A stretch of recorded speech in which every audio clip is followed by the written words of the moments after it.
আসসালামু আলাইকুম। অষ্টম শ্রেণীর শিক্ষার্থী বন্ধুদের আজকের এই ক্লাসে স্বাগতম। আমি তোমাদের মাইটোসিসের বিভিন্ন ধাপ নিয়ে অলরেডি একটা ভিডিও বানিয়েছি। সেই ভিডিওর একটা সমস্যা ছিল, আমি ওই ভিডিওতে তোমাদের বইয়ের বাইরের যে ছবিগুলো ছিল, সেই সকল ছবিগুলো ইউজ করেছি। আজকে তোমাদের বইয়ে যে সকল ছবিগুলো আছে, এই সকল ছবিগুলো দিয়ে তোমাদের আবার একবার বুঝিয়ে দিচ্ছি। তো দেখো, আমরা এখন কি পড়বো? মাইটোসিসের বিভিন্ন ধাপ। তো তো মাইটোসিস শুরুর আগের যে দশা সেটাকে বলা হয় ইন্টারফেজ। ইন্টারফেজ কখন? যখন মাইটোসিস শুরু হয়নি। এটি হচ্ছে প্রস্তুতি ধাপ। তো এই ইন্টারফেজ ধাপে কি হয়? এই ইন্টারফেজ ধাপে মাতৃকোষ প্রতিটি ক্রোমোজোমের একটি অবিকল প্রতিলিপি তৈরি করে বিভাজন প্রক্রিয়ার জন্য প্রস্তুত হয়।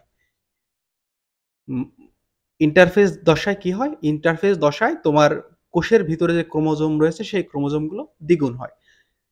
এই প্রতিলিপি মানেই শিক্ষার্থীরা, এই প্রতিলিপি হওয়া মানেই দ্বিগুণ হয়ে যাওয়া।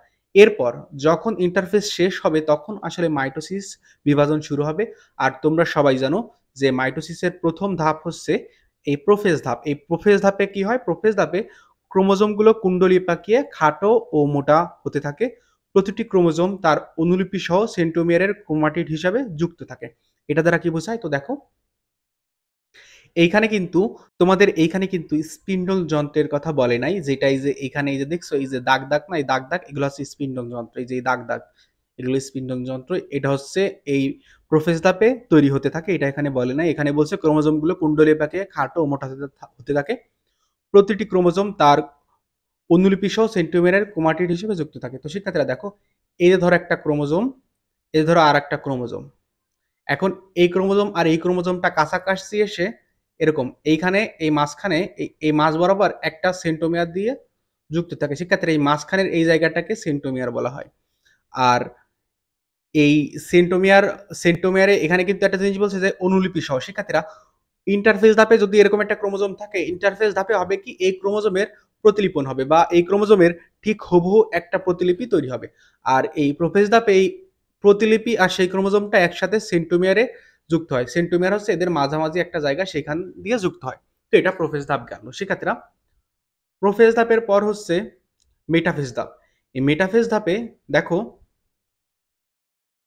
মেটাফেজ ধাপে দেখো সবগুলো ক্রোমোজোম, এই যে এই সবগুলোই তো ক্রোমোজোম। শিক্ষার্থীরা, এই ক্রোমোজোমগুলো দেখো, এই এই এই অঞ্চলকে বলা হয় বিষুবীয় অঞ্চল। শিক্ষার্থীরা, এই মাঝামাঝি অঞ্চলকে বলা হয় বিষুবীয় অঞ্চল। আর এটা হচ্ছে একটা মেরু, এই পাশে একটা মেরু।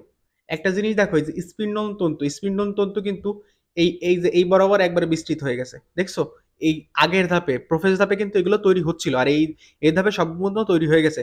আর এই শিক্ষার্থীরা, এই ক্রোমোজোম গুলো কিন্তু দেখো, ক্রোমোজোম গুলো কিন্তু এই বিষুবীয় অঞ্চলে এই যে বিষুবীয় অঞ্চলে একবারে বিন্যস্ত হয়ে গেছে। দেখো, বিন্যস্ত হওয়া মানে একবারে সোজা হয়ে সারিবদ্ধভাবে দাঁড়ায় রয়েছে। তো দেখো, এই স্পিন্ডন তন্তুর সাথে কিন্তু ক্রোমোজোমের মাঝামাঝি অংশ, তোমাদের কিন্তু বলছিলাম এই যে এইখানে কিন্তু একটা সেন্ট্রোমিয়ার থাকে। এই যে এইখানটাতে কিন্তু সেন্ট্রোমিয়ার থাকে ক্রোমোজোমের। এই অংশটা কিন্তু এই স্পিন্ডন তন্তুর সাথে লাগা। এই যে দেখছো, এই যে এই অঞ্চলটা মাঝখানের এই যে এই একবারে মাঝখানে এটা কিন্তু এই তন্তুর সাথে লাগা। তো ক্রোমোজোমগুলোর সেন্ট্রোমিয়ারের সঙ্গে স্পিন্ডন তন্তুর সংযুক্ত হয়ে ক্রোমোজোমগুলো স্পিন্ডন যন্ত্রের বিষুবীয় অঞ্চলে বিন্যস্ত হয়। ক্রোমাটিডগুলোর বাহু মেরুমুখী হয় অবস্থান করে। শিক্ষার্থীরা, এটা হচ্ছে ক্রোমোজোমের বাহু। শিক্ষার্থীরা, এই যে এই অংশ বা এই অংশ এটা হচ্ছে বাহু, আর এটা হচ্ছে সেন্ট্রোমিয়ার। আমি একটা জিনিস বারবার বলতেছি, একটা জিনিস বারবার বলার পেছনে কারণ যাতে তোমাদের মাথার ভেতরে এটা ঢুকে যায়। তো দেখো, এইগুলো একটু মেরু, তোমাদের বলছে এই পাশ আর এই পাশ হচ্ছে মেরু। তো এই বাহুগুলো একটু মেরুর দিকে ঝোঁকা না, এটাই বলা হয়েছে। আর অ্যানাফেজ ধাপে কি হয় শিক্ষার্থীরা? দাঁড়াও, এটা হচ্ছে অ্যানাফেজ ধাপের ছবি। অ্যানাফেজ ধাপে ক্রোমোজোমগুলো সেন্ট্রোমিয়ার বিভক্ত হয়ে যায়, ফলে ক্রোমাটিড দুটি আলাদা হয়ে পড়ে। শিক্ষার্থীরা, তোমাদের বলছিলাম এইভাবে দুটো ক্রোমাটিড সেন্টোমিয়ারের মাধ্যমে যুক্ত হয়ে পড়ে। কিন্তু এই ধাপে, এই অ্যানাফেজ ধাপে এই সেন্টোমিয়ারের এইখান থেকে এই মাঝ বরাবর এখান থেকে যায় ভাঙে যে এরকম একটা হয়ে যায় আর এরকম একটা হয়ে যায়। একটা এই যে দেখছো, এই যে এরকম হয়ে গেছে, ভাঙে গেছে, ছিঁড়ে গেছে। একটা এই মেরুর দিকে যাচ্ছে আর একটা এই মেরুর দিকে যাচ্ছে। ক্রোমোজোমগুলোর মধ্যবর্তী অঞ্চল থেকে বিপরীত মেরুর দিকে সরে যেতে থাকে।